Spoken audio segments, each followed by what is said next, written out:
Alors, l'automatisation passe par les processus cron, les cron jobs qui sont présents dans les cron tables. Les cron tables, on appelle ça cron tabs, ok? Pour abréger. Et cron tab, c'est l'un des processus qui va permettre de gérer tous les processus démarrés au démarrage. Comme son nom l'indique, s'ils sont démarrés, et ça va permettre de faciliter et gérer toutes les tâches cron. Donc on va voir, c'est pas très compliqué, on a min, heure, on a les mois, ok, on va prendre en anglais, ça va être plus facile, minute à exécuter, heure, ok, day, donc le jour du mois, ok, ensuite on a mon, c'est month of year, ok, to execute, on a do, c'est day of the week à exécuter, et ensuite la commande. Donc qu'est-ce qu'on peut faire? On peut dire, on résume, on a 5 arguments qui sont sur la gauche, ok, c'est le row d'attache, et après au centre et à droite, on a la commande, ok, la commande entière du centre vers la droite, et on a notre row d'attache. Là, qu'est-ce qu'on a? On dit 0, donc à quelle minute l'exécuter? 0 minutes, ok. Astérix 12, donc toutes les 12 heures 0 minutes, ok, tu l'exécutes la tâche, rien le DOM, rien le MON, rien le DO, ok. Donc t'exécutes toutes les 12 heures la tâche, ok, on s'en fout, parce qu'on peut, via granularité, modifier ça, hein, quel mois de l'année, quel jour de la semaine, quel jour du mois, ok. Ça c'est vraiment important, les 3 derniers. Là, on lui dit wildcard, ok? On peut faire tout à fait wildcard, c'est pas un problème, on l'utilise tout le temps. Et wildcard, ça veut dire tout le temps, ok? C'est ce qu'on nous dit là, ok?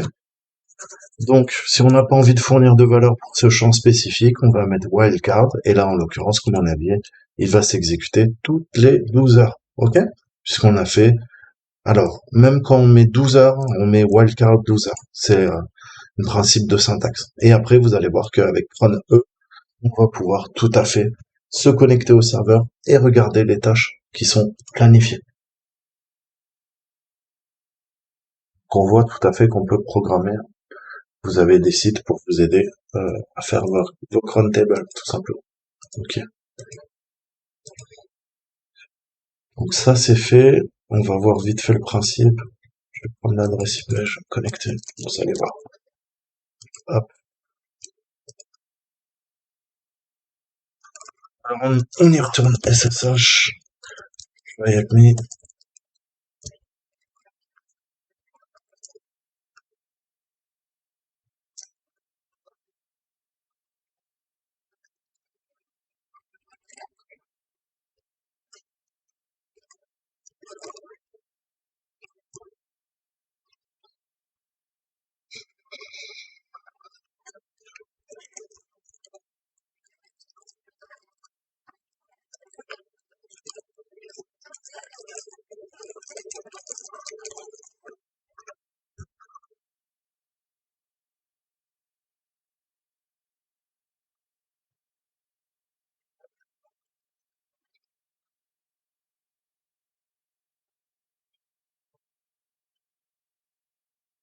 Donc il y a un problème avec la connexion, visiblement.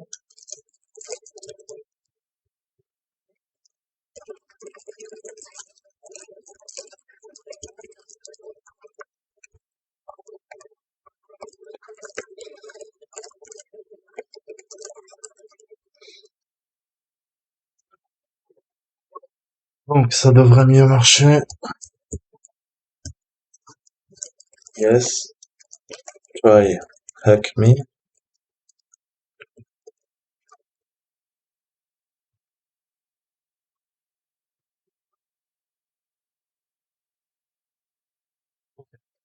Donc cron tab E. Ok, on voit que je peux modifier. Tiens, il y a une tâche. Qu'est-ce que ça dit? T'exécutes le script sh fichier bash process, ok, qui est contenu dans opt var. Et là, c'est marrant, il n'y a pas d'étoile, il n'y a pas de chiffre, c'est @reboot. Donc là, c'est une autre condition dont je vous ai pas parlé. Bah, c'est tout simplement au reboot, ok. Là, c'est un événement. À chaque fois que la machine reboot, eh ben, t'exécutes ça. Ok? Donc, on n'a pas besoin de spécifier quoi? Enfin, on n'a pas besoin de spécifier tout ce qu'on a vu. On n'a pas besoin de préciser ni à quelle minute il faut l'exécuter, ni à quelle heure, quel jour du mois, quel mois de l'année, quel jour de la semaine. Pourquoi? Puisque c'est un événement. Donc là, on prend quoi? Un événement, apt, reboot, et on exécute la commande. C'est exécuter le script en bash. Ok? Voilà. Donc, on voit qu'on peut s'en servir. Là, on a quoi? Toutes les 12 heures. Il y a quoi? Une copie de façon récursive. Donc, tous les dossiers, sous-dossiers, fichiers compris là-dedans, dans Home Cinematics Documents, seront copiés dans var Backups. OK? Donc, on utilise le wildcard. Vous pouvez utiliser des sites crontab, générateur ou cron-guru si vous n'êtes pas à l'aise pour vous aider. Et quand on fait un crontab E, ça permet de l'éditer, mais on peut le faire directement avec Nano en allant taper sur le fichier. Ok? Donc à vous de voir euh, ce que vous préférez. Autant faire le crontab E qui vous ouvre Nano directement automatiquement. C'est plus simple. Parce qu'on l'utilise souvent.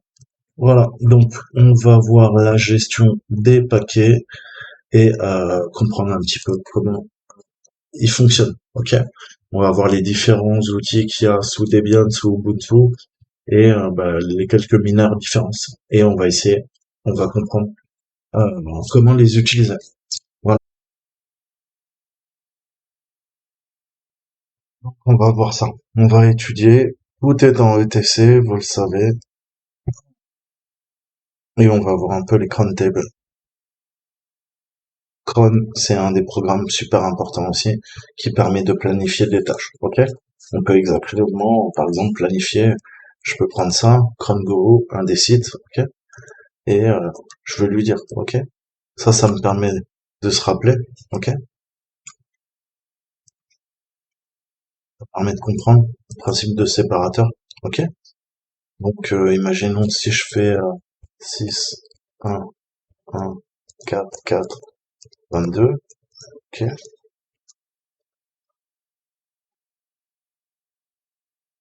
5, 0, 8, voilà, on voit que ça change la date.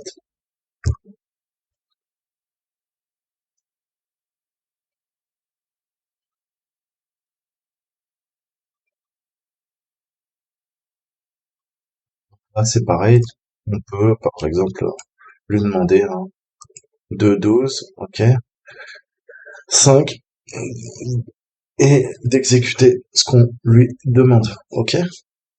Et là, qu'est-ce que je lui ai demandé? Je lui ai demandé d'activer toutes les 2 heures hein, une tâche planifiée qui va ouvrir une porte dérobée qui s'appelle backdoor p.exe via devnull, redirection des ports, insh et à la limite sur ma cible. La porte dérobée se déclenche toutes les 2 heures et récupère le fichier exe et l'exécute sur la machine au lancement, par exemple. Ou toutes les 2 heures en tout cas, puisqu'on voit la tâche est planifiée à minuit, 2 heures, 4 heures, 6 heures du matin, 8 heures du matin, etc. Ok. Donc on voit que en termes malicieux, eh ben c'est tout à fait utile. Et là très très simple. Ok, je sors de là. Enfin non, je veux rester connecté. Ok. Alors, on va voir très très simple, très très simple, très très simple. Ok, avant, anti-déléviant apt-get. Toi ne dois plus utiliser apt-get. Aptitude. Ok. Sauf que les gens qui te conseillent aptitude, c'est pareil. Version améliorée d'apt-get. Cependant, aptitude, projet plus maintenu possible, mais maintenant, le nouveau apt. Ni plus ni moins. Arrêtez sur toute la documentation Kali Linux ou Parrot et tout ça, vous voyez tout le temps les gens utiliser apt-get. N'utilisez plus ce programme, il est désuet. Sous Linux, on utilise tout le temps les programmes les plus récents. Ok? Bien sûr, il y a des programmes historiques qui datent d'il y a 30 ans, mais si on a mieux, on utilise mieux. Ok? Donc, apt-get, au revoir. C'est pour ça que toutes mes commandes, vous voyez, je fais apt, ok? Je fais apt upgrade, je ne fais pas apt get upgrade. Ça marche pareil, mais c'est pas tout à fait, ok? Vous pourrez gérer beaucoup mieux vos paquets avec apt parce que c'est le plus puissant, tout simplement, ok? Donc on va voir ça vite fait.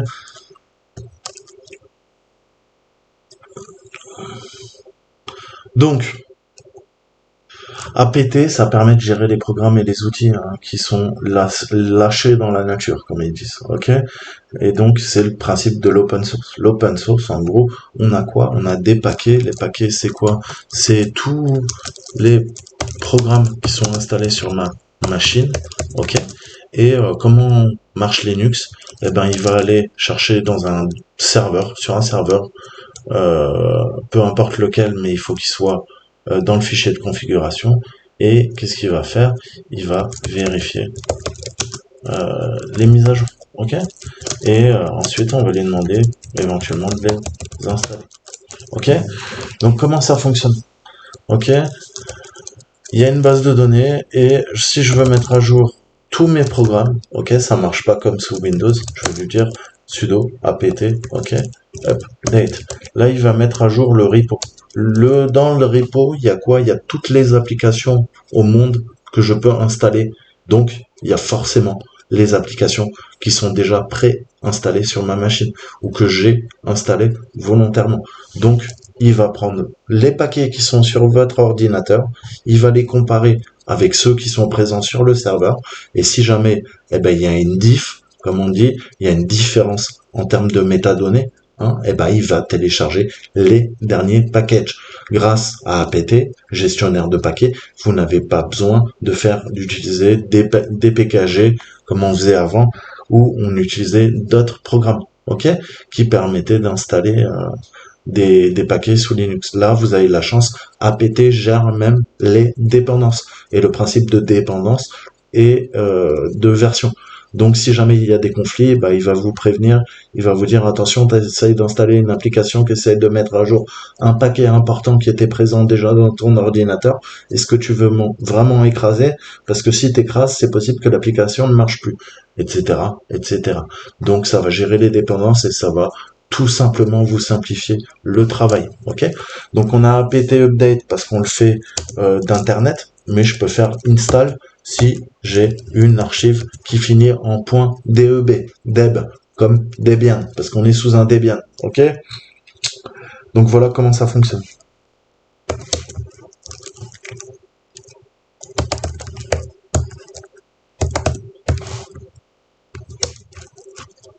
Donc là je mets à jour.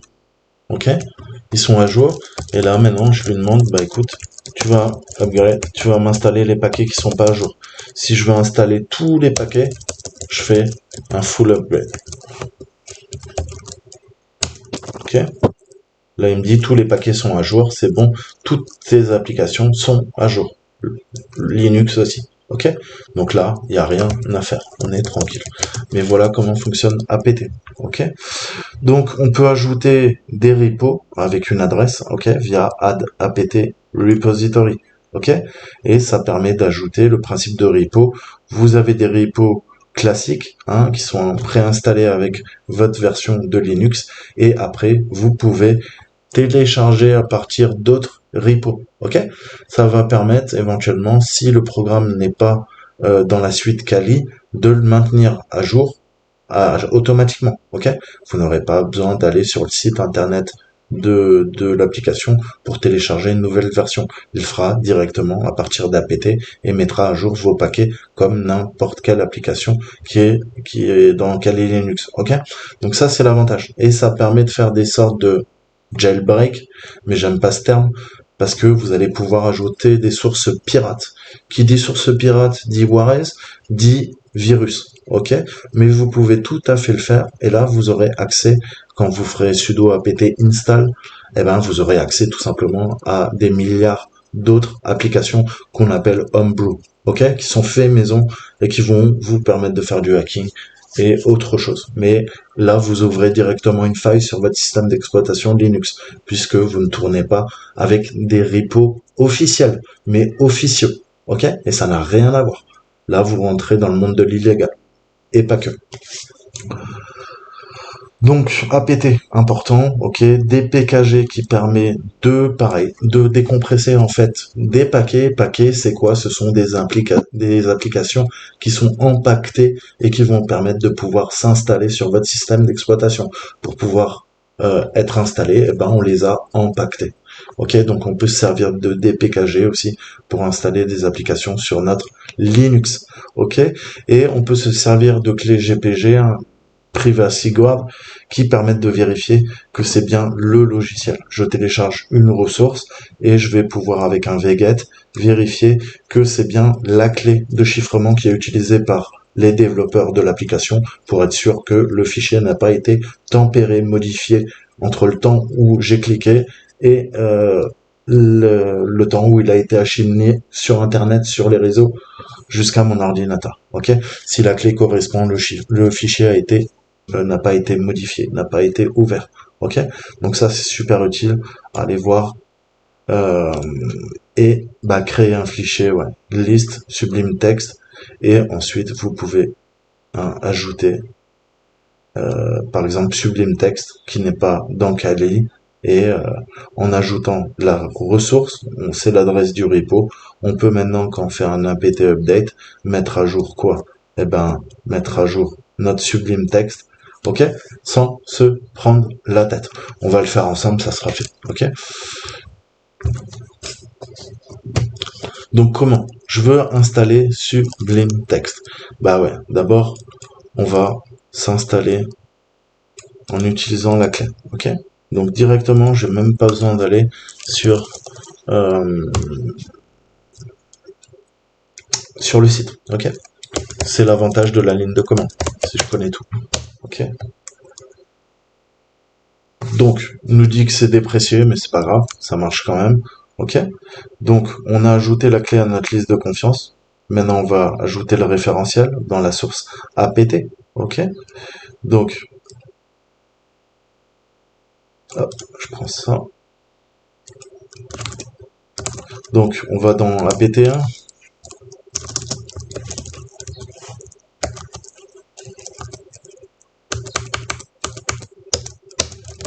Alors, qu'est-ce qu'on a là-dedans? Il faut qu'on modifie source list, ok, qui est juste là. Donc,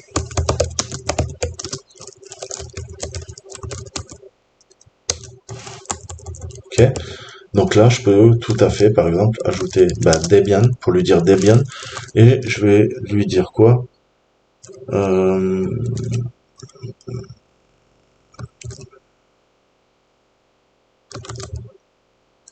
Ah oui, ça c'est ma source list. Pardon. Attends. Non. Sudo touch.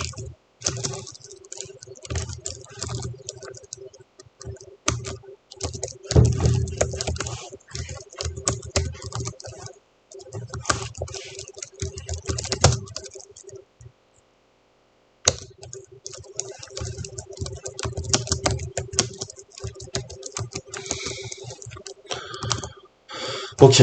Et là, on peut se l'ajouter. On voit Deb à chaque fois se passe pour lui dire du Debian, et après, on peut reprendre tout simplement la syntaxe. Ok. Et on se le chope. Donc, HTTPS.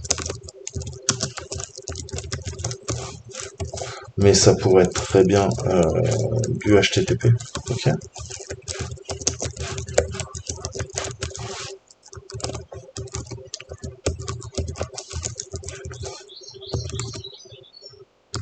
Ok, et on lui dit qu'on veut, dans apt, il y a des versions stables et il y a des versions instables.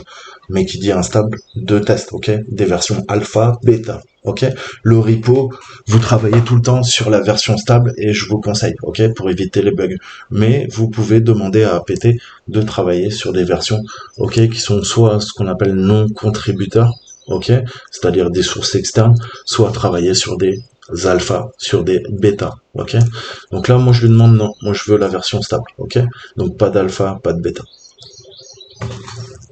CTRL O, j'enregistre, CTRL X, ok. Maintenant, je mets à jour le repo, et là il y a une nouvelle source.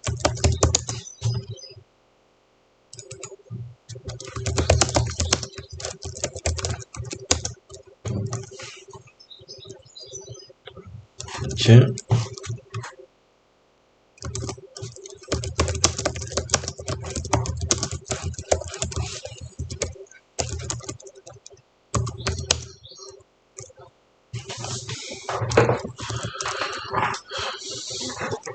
C'est que c'est pas le bon repo.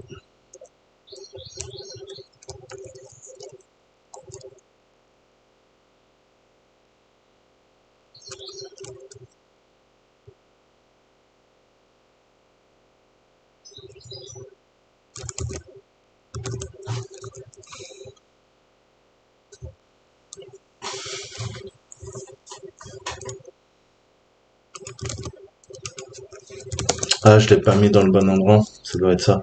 Donc je vais faire un sudo mv sublime et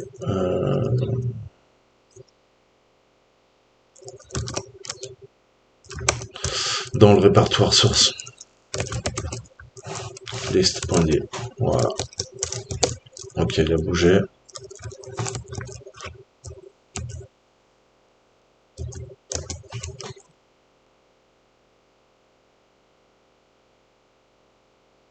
Pourquoi mal formé?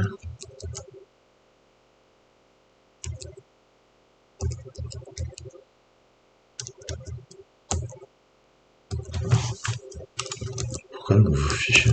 Je comprends pas. Ouais.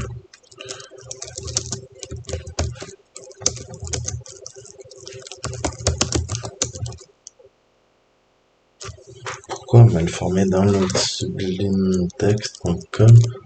C'est quoi ton problème?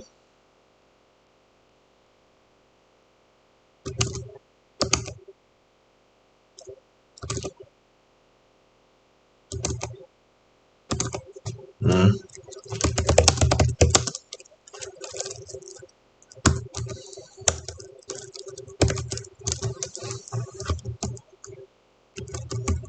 Voilà, c'est la syntaxe. Je vois que ça.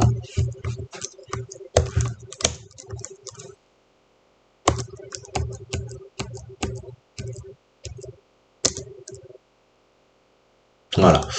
Donc on voit bien qu'avant on se connectait que au premier serveur de repo, qui est le serveur free, ok, français, avec le Kali running release. Et là on voit maintenant qu'on a ajouté deux nouvelles sources. On a deux nouveaux serveurs, un qui est pour Sublime Text, un autre qui est pour Sublime Text, ok, et qui viennent de récupérer, eh ben, à tous les deux quasiment 2 mégas 5, donc 5 mégas. Et maintenant ils me disent, bah écoute, ouais, maintenant j'ai l'information, je sais où trouver Sublime Text si tu veux l'installer. Et là je vais lui dire, bah écoute, ouais, ça tombe bien, justement, installe-moi là. Ok.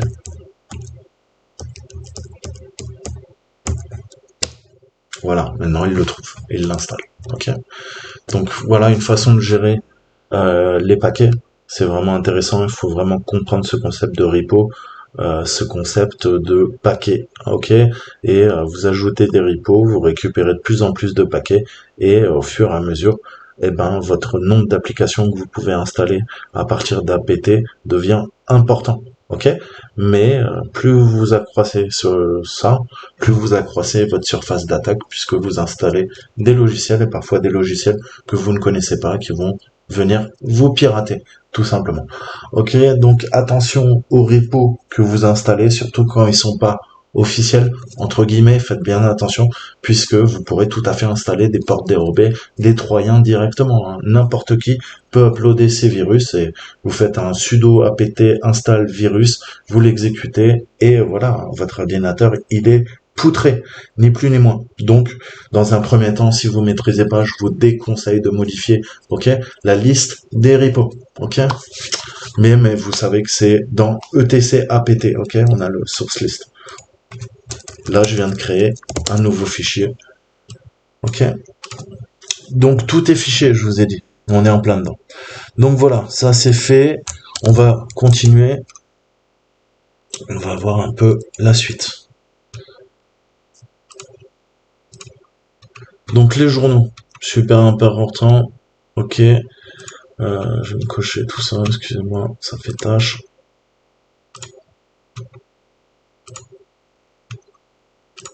Ok. Donc, Les journaux, les journaux, les journaux. Qu'est-ce qu'on peut en dire brièvement, hein? Eh ben, les journaux, c'est, je vous ai dit, les fameux varlogs. Je vous en ai parlé dans mes précédentes vidéos. On a les fichiers et les dossiers qui contiennent des informations de journalisation pour les applications et les services qui s'exécutent sur votre système.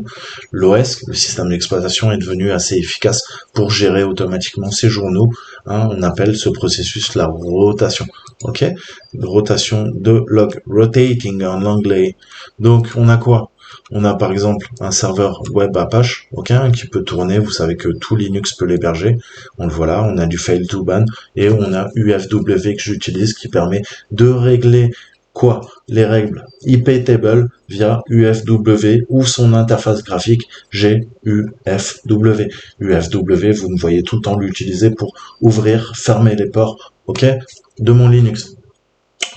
Donc on voit toutes ces logs, ça laisse ce qu'on appelle la journalisation, ça va laisser des traces, des artefacts, et on a tous ces services et les journaux qui sont quoi? Eh ben un excellent moyen de surveiller à la fois la santé de notre système et de le protéger et de voir si on n'a pas été poutré par une cyberattaque. Donc les journaux et les services, tels qu'un serveur web, contiennent les informations sur chaque demande, ce qui permet aux développeurs ou aux administrateurs de diagnostiquer les problèmes de perf ou d'enquêter sur l'activité d'un intrus, naturellement. Par exemple, les deux types de fichiers journaux ci-dessous, on va voir le journal d'accès et le journal des erreurs. Ok, erreur log, access log, très important. Ok, donc il y a plein de journaux qui stockent un paquet d'informations sur le fonctionnement du système d'exploitation et les actions qui sont effectuées, qui sont loguées par les utilisateurs, ok, les tentatives d'authentification, d'échecs, etc., etc. Donc, on va aller voir les logs si vous voulez bien. Ok, je vais dans Varlog, sauf que je suis sur ma machine, mais vous allez voir que j'en ai également un paquet.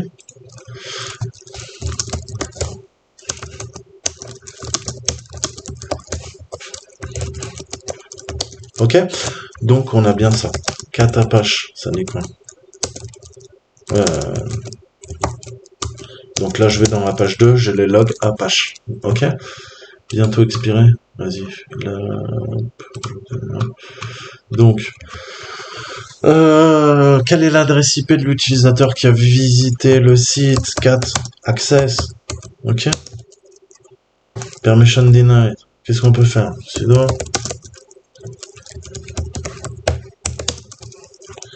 Je sais pas si qu'est-ce que je peux faire? Qu'est-ce que tu veux que je lise? Error, access log. On va lire access log parce que je crois que là on a les droits. Sur l'autre on n'a pas. Ok. Donc là on le voit. Catsdogs JPEG. Quelle est l'adresse de l'utilisateur? Quel fichier il a accédé? Il a accédé à Catsdog. Ok. Donc vous voyez comment on peut faire de la forensique. Hein. C'est pas bien compliqué. Ça commence déjà par ça. Et error log, hein, puisque là ils sont en gras. C'est les seuls auxquels j'ai les droits. Les autres je ne peux pas les lire, comme vous avez vu. Donc je me focalise là-dessus. Error log, ça dit quoi? On a une erreur, on a du SIGTERM, il est lancé à page 2. Quelle est l'adresse? Est-ce qu'on a une adresse ici? J'en vois quand même. Non. Ubuntu, à page 2. Alors, qu'est-ce qu'ils veulent qu'on lise? Le cat other. Mais non, on n'a pas les droits. Ah, je sais pas c'est quoi leur délire.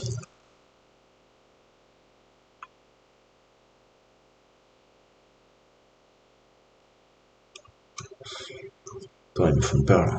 J'ai oublié quelque chose. Non, je sais pas. Alors.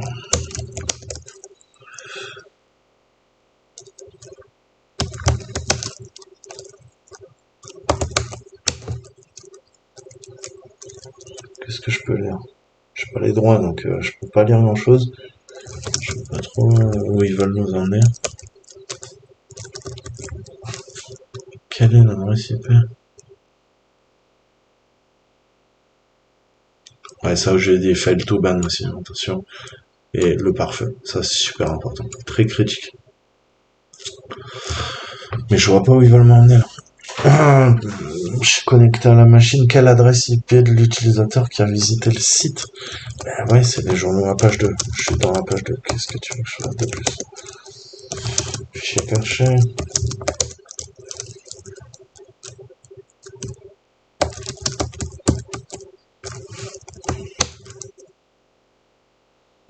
Ah mais elle est là, putain, je suis trop bête.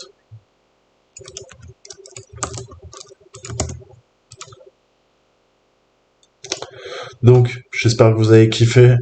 Bah, ça y est, c'était la fin des modules, les fondamentaux Linux.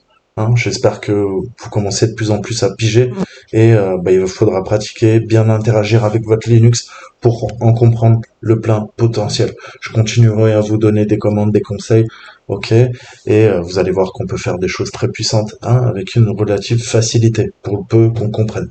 Donc comprendre comment utiliser les éditeurs de texte dans le terminal, utiliser bah, des techniques hein, via le web Python, un serveur web Python pour faire des téléchargements et le récupérer avec curl, avec wget ou avec SCP sur le port SSH, voir les processus PSAUX, ok, ou top, la commande top qui permet de tout lister et voir un petit peu ce qui tourne en mémoire et qu'est-ce qui consomme nos cycles CPU sur notre Linux, ok, et maintenir et automatiser notre système grâce au cron tabs qui permet bah, de créer des tâches planifiées à l'envie et la gestion des paquets qui nous simplifient la vie lorsqu'on installe des applications sur notre machine. On va pouvoir mettre à jour, on va pouvoir installer les mises à jour. Et aussi les logs. Dans Varlog, j'aurai toutes mes logs qui vont me permettre d'étudier si on n'a pas poutré ma machine. Ok? Donc command find, script bash, expression régulière, ça vraiment, il va falloir qu'on fasse, ça sera les expressions régulières, sans ça, vous pourrez rien faire, ok? Donc on verra peut-être, on fera des exercices. En tout cas, je vous dis à très bientôt, prenez soin de vous, ciao ciao.